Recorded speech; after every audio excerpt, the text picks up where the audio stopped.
Yo, what is up, ladies and gentlemen? It's your pal Flix here, and here we're going over a lot. But before we do that, we have to mention how they robbed my intro the other day.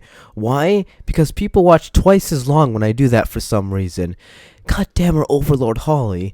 Oh, we're going over the interesting argument that has been brought up about buying things in Night City after the new trailers came out. It's good luck making a title of that again, Flix, because I have no idea how we're going to manage it. And what it means for Cyberpunk 2077. Of course, as always, if you enjoyed this, make sure to hit the like button. Subscribe for more daily, top quality content. Try to speed that up a bit. So, we didn't go on forever.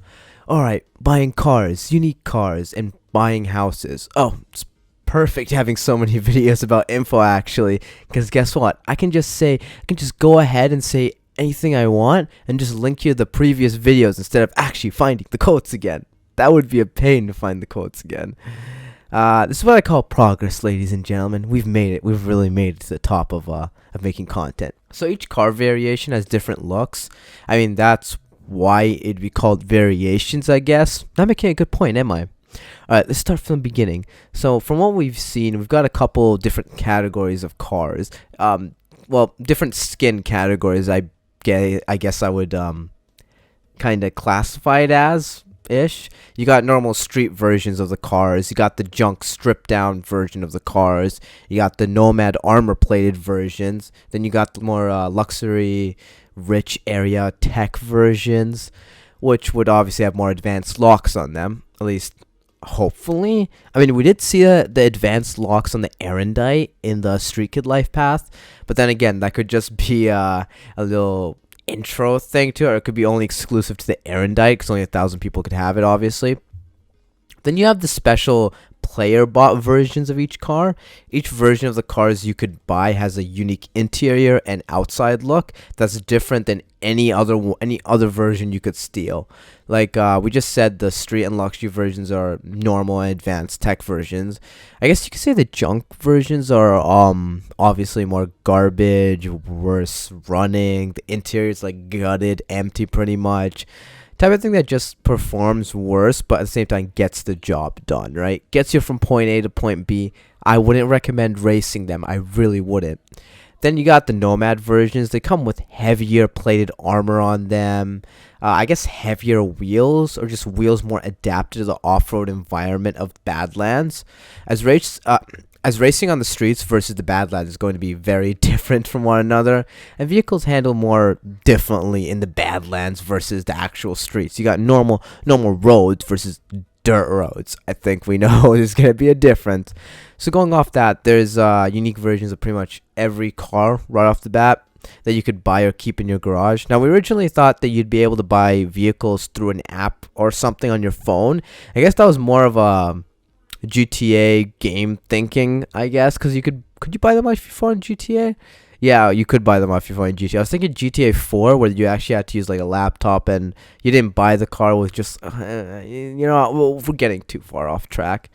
But during the little vehicles interview, they gave the vehicle design guy, we'll just call him Car Dude. Car Dude is cool. Said that fixers would give you a call and say that they have a vehicle for sale. After you do some missions for them, etc., get to know them, they'll give you that call and be like, "Hey V, we got this car up for sale. You want it?" Then you go to them and buy it. Obviously. Speaking of that, we'll probably get the things you missed in We'll probably get the things you missed in the Rides of the Dark Future. I hate that name. Why couldn't it have just been Rides of the Future? Whatever. The things you missed in the Rides of the Dark Future video out for the weekend. I'm just thinking Dark Knight every time I say Dark Future. It's tough, bro. It's tough. That was actually a pretty good movie. I'd recommend you watch that. Because actually, you'd be surprised. Those things you missed videos, they take up a ridiculous amount of time to do. Provided they did pretty well, so I guess it was worth it. Just because you have to do so many stops and zooms and edits, that type of magic, it makes it pretty tough. Anyways, where were we? Oh, right, unique cars. As I was saying, every car has a unique version you could buy, but on top of that, there's other unique versions that we saw you could win in fights. Instead of money, the guy was so broke they put up his own car. That is such a dumb idea, dude. That car was probably worth more than the couple grand from the fight. He must have been real cocky, real proud Valentino there, huh? Little do you know that Vu, I was about. It's V. What? Where did we get Vu? Little did you know that V learned Kung Fu the other day from Euroburno. Eurobino? It looks like Eurobino, but I'm saying Euroburno because it sounds cooler. Which obviously, if you're putting unique cars in fights, then it's not hard to see that there's unique versions that you could win in the streets. Well, not unique cars, unique skins, I guess you can think of it.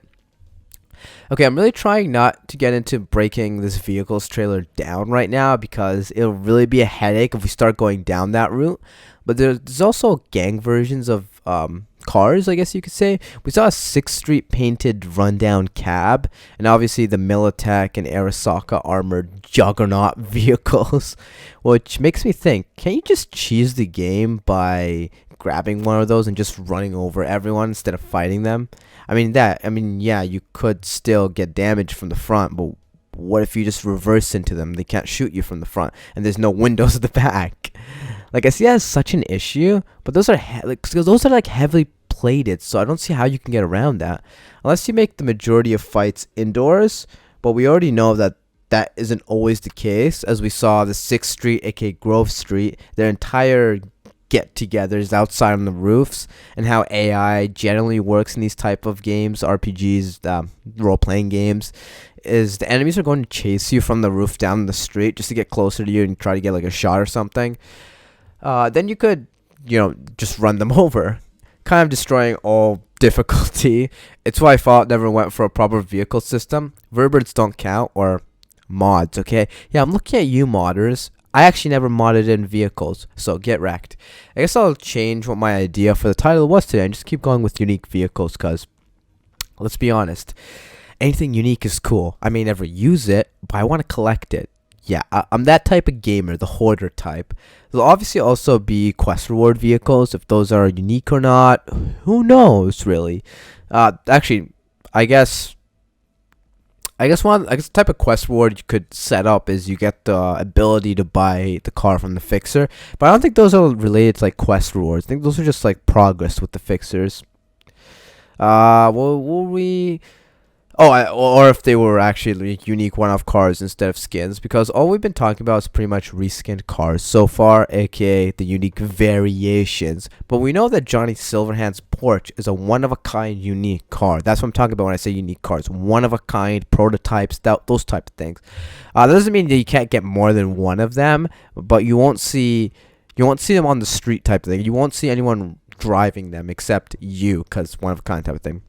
But that opens up the possibility of more. Actually, before we get into that, I'm not counting the Erendite as unique, even though we're probably not going to see that many NPCs driving it, because only 1,000, right? Wait, how does that work? I just realized.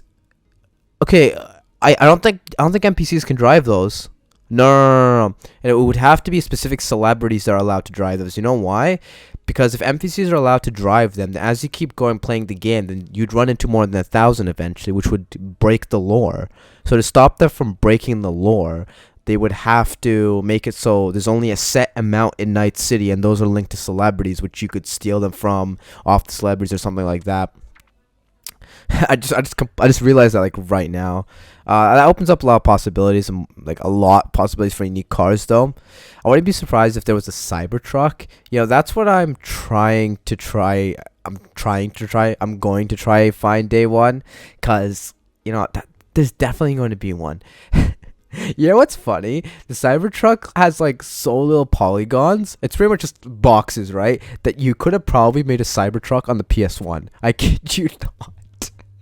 I actually saw a video the other day. I don't normally watch like any Cyberpunk videos just because, I make Cyberpunk YouTube videos, so I'm not watching someone else make the same type of videos. That's lame, and most of them are the most monotone people possible. Okay, I can't stand that. I need like entertaining, like people to be entertaining and hyper. But yeah, it was actually this like weird AI lady it was just so weird.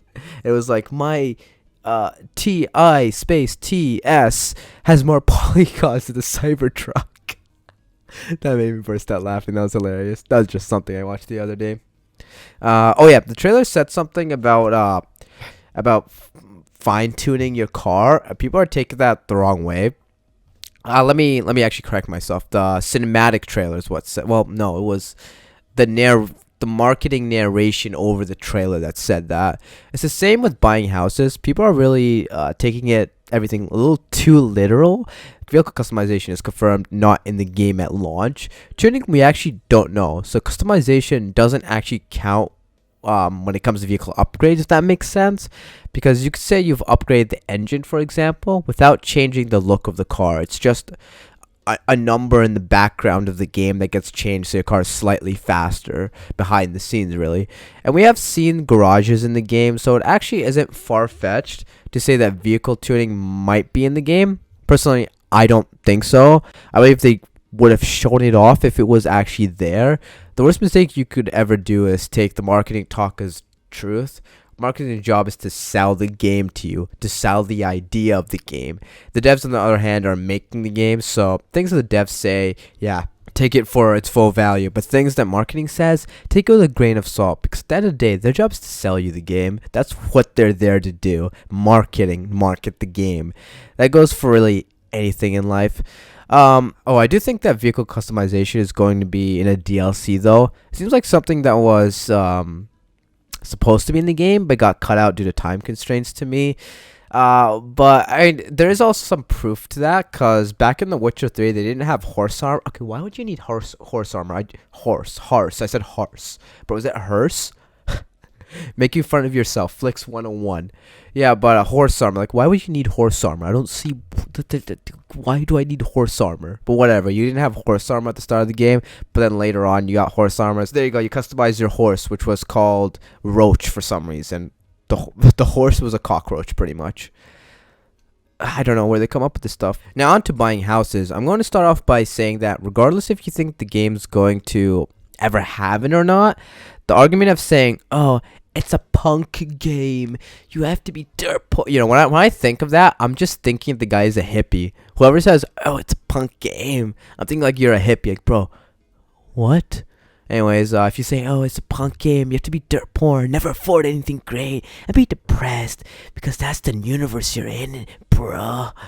Dude, that sounds like such a hippie. If you, like, I could see that as a hippie in real life saying that. Bro, the system's against you, man. The system's against you. Look at the universe we're in, bruh. Can't ever get anything done. It's the stupidest argument I've ever heard of in my life. The amount of people that actually care about the genre, believe it or not, they're in the minority. Like, I'm sorry, if you care about the punk genre and are watching it, but it's true. Heck, Cyberpunk's marketing knows this themselves. When was the last time they used a punk genre song in one of their trailers? The songs they're using aren't punk genre, by the way. I know, I'm not a big fan of the punk genre. They're using more hip-hop songs. That's the thing about it. Some of the lyrics do fit like the game, though. I give you that. Some of the lyrics do fit the game. I didn't believe the Tools of Destruction one did when they were playing in the background. The I shoot holes in the sun. I don't think that would have really fit into the game well, but it was good for marketing, so I'll give them that. So when did they last use a song like Chippin' In or Never Fade Away or anything by Samurai, their band that they made themselves for the game? I can tell you that actually, that wasn't the band they made themselves. They got the band Refused, and then they kind of made Refused into Samurai, that type of thing. They'll go over that probably eventually when they go over music, because they're definitely going to release their music track, because why wouldn't you? Some of the songs are actually pretty good. I can tell you, I don't care about the genre. Cyberpunk 2077 has, like, it's broken the genre constraint put onto it. When they started making the game, it was nowhere near as big as it is now. So yes, they had to say back then they were sticking to the punk genre and doing it sticking very closely to it. They used to, I mean, heck, that's not true anymore, because they used to refer to V as a cyberpunk compared to a mercenary now, because most people don't know what a cyberpunk is right now. It's broken the limits of its genre because of how popular it is. It is extremely mainstream. Like, it has hit probably the marketing and hype that GTA 5 pre-launch did. It'll have amazing week 1 sales, I guarantee that. But if it holds up afterwards, that's kind of a debate there, because GTA had like great sales going on for years. Well, we'll see how Cyberpunk actually does going on. So just because it's a cyberpunk game doesn't mean that you have to be poor and unable to buy a house. I mean, you could buy a car that only 1,000 people own, and there's where the issue rises for some people. Why can I buy a car that only 1,000 people own in the universe, in the lore, but I can't move from my dumping apartment? That's not going to change, at least not in the base game, believe it or not.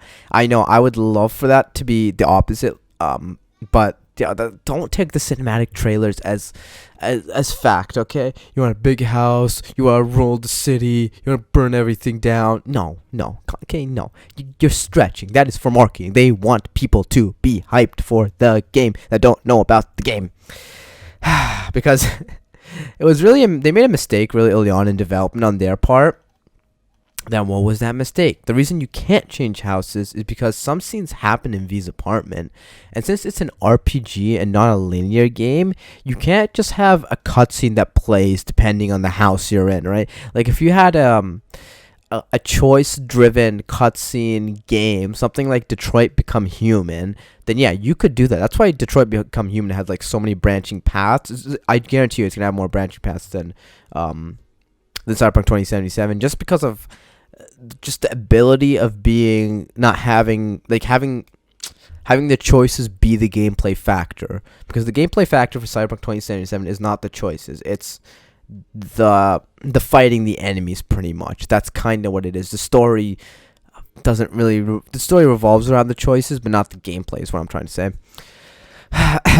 So you can't just play a different cutscene depending on the house the player has, and they have no cutscenes. Don't argue, okay? I've already made videos going over that specific quotes in depth. You can go check them out. They'll click that I in the top right to kind of go over that, but kind of calm it down. There was a quote in 2018. It kind of destroyed everyone's thinking. They were trying to make everyone happy. Most of their audience was The Witcher 3 at that point, which was a third-person game. But since then, they've already confirmed the control stays with the player throughout the entire game. No cutscenes. Nope. You know, it actually just ticked my brain a little bit, actually. The Johnny story, the Johnny story they're showing us, those are the cutscenes. Yeah, that's kind of the narrative device that's being used here. It's I don't know what type of what it's trying to tell exactly, because I don't know if I want to go into it now, but in case I forget, the little the nuke going off, people thought the windows weren't painted, but that was actually going off. I don't believe that, but if that was actually true, no, it doesn't make sense. Actually, never mind. I'd have to sit down and actually start working on the video for that to go over it properly. Whatever, I'll work on that some other day. So if you had different houses, one, it would be confusing which house the NPC goes to, and two, if they're walking with you from your house somewhere else, their AI pathfinding could get confused and give us some actual game-breaking bugs. Now, for those like me that want a nice mansion on the hill with my Erendite parked in front of it and call it a day, we could get that in a DLC. Because they did that with The Witcher 3 Blood and Wine DLC, a massive expansion that gave the main character a house. So you're not completely lost there. That's about all I wanted to go over today. I'm going to have to go back and edit in something about the Cybertruck because I forgot to. You shall not realize, because I have a power like none other. A power given to the mightiest of people to go back in time and edit things that were not there. I have more power than even Subaru Arasaka. Through my power, I can rewind to time when Subaru was a baby. Exactly. I could even bring Jackie back to life with a snap. Ta-da! Hopefully I remember to play that backwards, but whatever. The question of the day was already asked, but in case you missed it, I did not ask the question of the day. Yeah, I was supposed. Yeah, I completely forgot. I'm just gonna ignore the question of the day today and just ask how was your day if you made it this far. We've actually taken the time to upgrade our pigeon. Actually, no, we haven't. You know what? No, the pigeon isn't getting upgraded today because of the fact I forgot the question of the day. Okay. Hopefully that's enough to deliver your comments with my non-upgrade pigeon. If you made it this far, you obviously like the video, so subscribe. If you don't like Cyberpunk 2077, then get exposed. Blur that like button, or if you don't like it, blur that dislike button. We go through this every video, ladies and gentlemen. You've gotten used to it. Well, You got nothing for post outro other than I was pretty triggered that people are arguing that we can't have nice things because it's a punk genre. Glad we're in the majority though. Those losers got downvoted to oblivion on Reddit, and I know I have like a Reddit karma of 100. Exactly. Get wrecked. Who uses Reddit, bro? Just joking. I use Reddit sometimes.